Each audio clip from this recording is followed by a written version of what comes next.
Hello and welcome to Kristin's Kitchen. I can see that my camera is turned just a little bit in a way that I don't like it to be. So just gonna move it like so. All right, let's get cooking, everybody. All right, so today's episode of Kristin's Kitchen is brought to you by Big Broccoli and Big Potato. And that is because today we are going to be making broccoli cheddar soup. The recipe that we're going to be using today is a Nora Cook's recipe, and today is a very dreary, cold fall day here in Wisconsin, so it's a perfect day for this. So let's get into it. The recipe for this episode will be in the notes of this video, and if you're popping on here and you don't have that information, it is Nora Cook's broccoli cheese soup. And I'm going to be making some alterations to this recipe as I go along, and I'm going to share with you how you can do the same. So when I get started with the recipe, one of the first things I like to do is to read the whole recipe so I know exactly what to expect. And this recipe is super simple. This would be a great recipe for meal prepping because there's a lot of downtime. And so that would allow you time to make something else. But it's going to be great for today because this is going to be a pretty short video. So the first thing we're going to do is we're going to saute onion and garlic.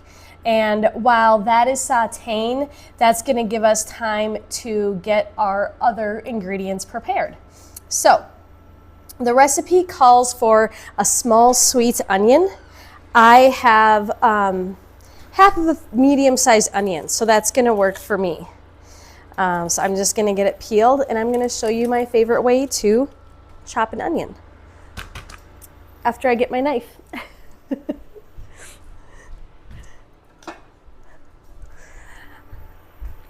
All right, so what I like to do with an onion is I like to make slits like this up the onion, and it just makes it easier to dice. So you want to make sure to keep that knobby end on because that's going to hold everything together. So do it like so, and then here we go.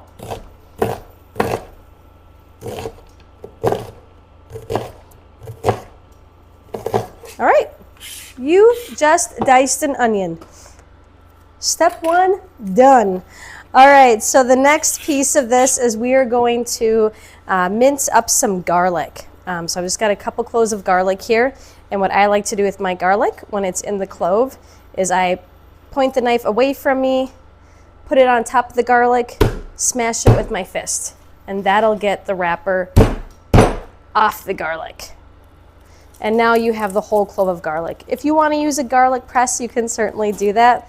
I'm not the hugest fan of garlic presses just because I feel like you lose so much of the garlic. All right, so here we go. We are going to mince these up. With all of these shows that I do on my channel, you can cook along with me. So I am live. I'm not going to pause the video and get other things done. Everything I do, I'm doing with you. And the great thing about these videos is you can pause them, you can rewind them, you can fast forward them.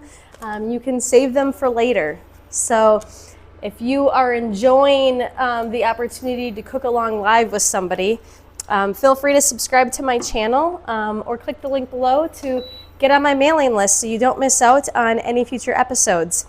So we have the onion chopped, the garlic minced. I just put my olive oil in there. So now we can just put everything in and let it saute. I maybe should have put the olive oil in, I don't know, a minute sooner. But it's soup. Soup is one of the most forgiving things ever. All right, so while that is sauteing, what we are going to do is we are going to chop up our carrots and our potatoes. The recipe calls for 3 medium carrots peeled and chopped. I've got like a medium and 3 small carrots.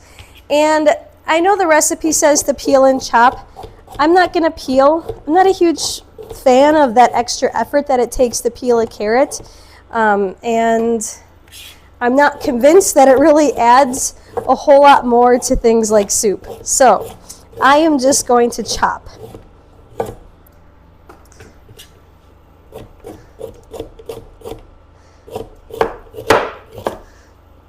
And if you're cooking along with me, one thing that can really speed up the process with chopping up things like a carrot is having a good knife. A good knife is, like, in my opinion, one of the most essential kitchen tools. If you invest in a good knife, it's going to save you time.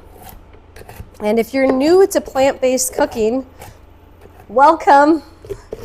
Welcome to the greener side of life. Plant-based cooking in the beginning, I think for some people can be a little bit intimidating, but with a little bit of practice, it's super simple, and you will find out that there are so many delicious and easy ways to incorporate more plants into your routine.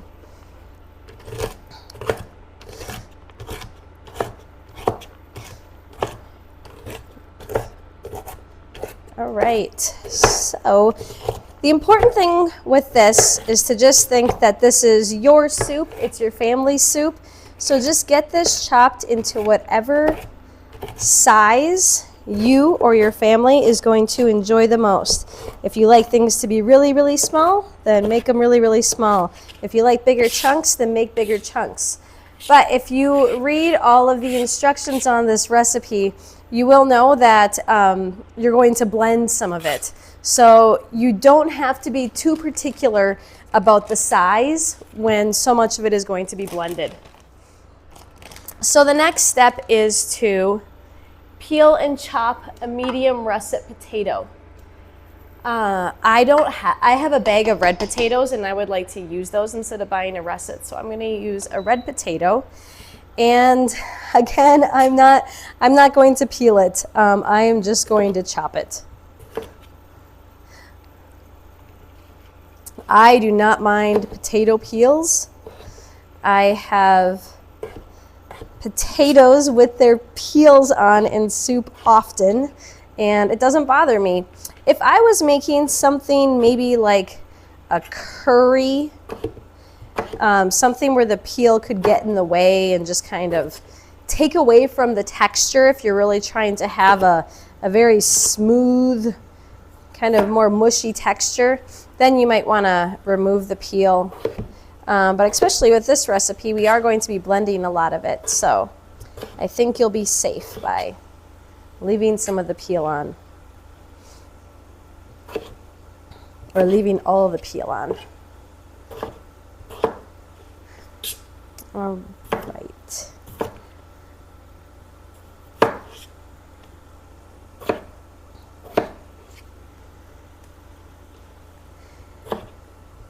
And you could use a russet potato, a red potato like I'm using.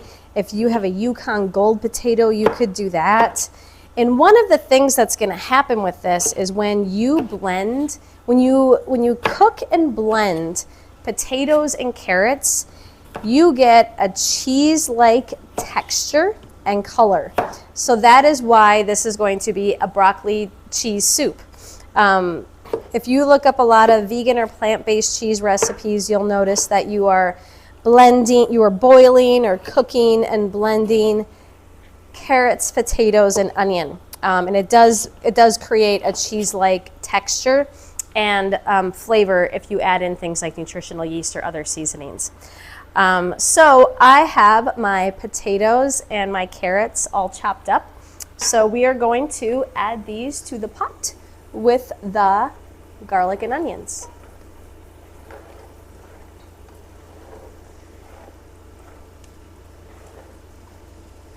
And then the next step is to add in vegetable broth, cashews, nutritional yeast, and spices. So this recipe calls for a half a cup of raw cashews, and this again is going to add to that creamy, cheesy texture that you get in a traditional broccoli cheddar soup.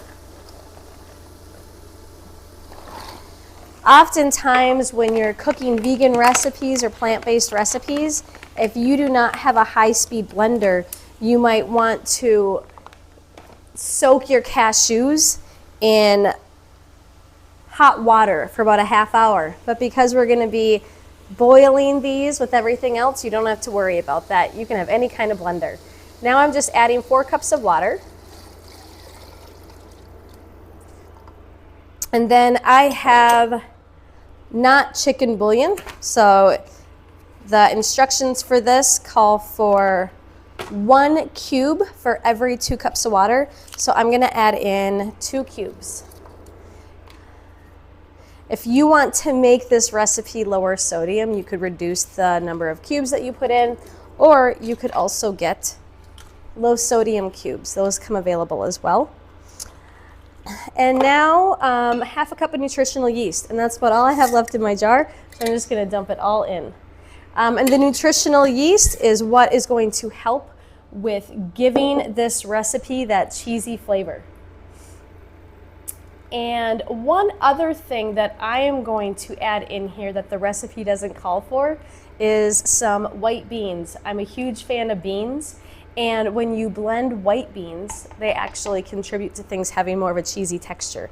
You can go online and find a lot of white bean cheese recipes. So I'm going to add some beans to the soup. In my house, every season is soup season, and I know some people don't really consider soup to be a meal, and one way to make it more hearty and more delicious is to add in some beans. All right, now let's see. Let's look at the instructions for this. So next we want to add in some smoked paprika. So the recipe calls for, I believe, 1 teaspoon of smoked paprika. And if you don't have smoked paprika and you have regular paprika, that's fine. You can add that. So there is smoked paprika. And then a teaspoon of salt to taste. I don't think I need any extra salt because of the bouillon that I added in, so I'm gonna skip on that. So give it a stir. And that is about it. So what you're gonna do with this now is you are going to let this come to a boil and then let it simmer for 15 minutes. And then when it is done simmering, you will work in batches to blend it. And that's gonna give it that really cheesy, smoothie consistency. And then from there, you'll add in your broccoli. What I'm going to do for my broccoli is I'm going to add in some frozen broccoli florets. Again, this is your soup, so think about the size of bite you want to take with your soup.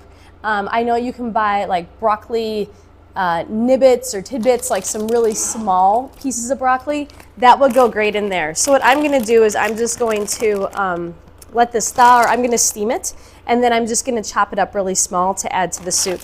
So this will simmer now for 15 minutes, and then you'll work in batches to blend it.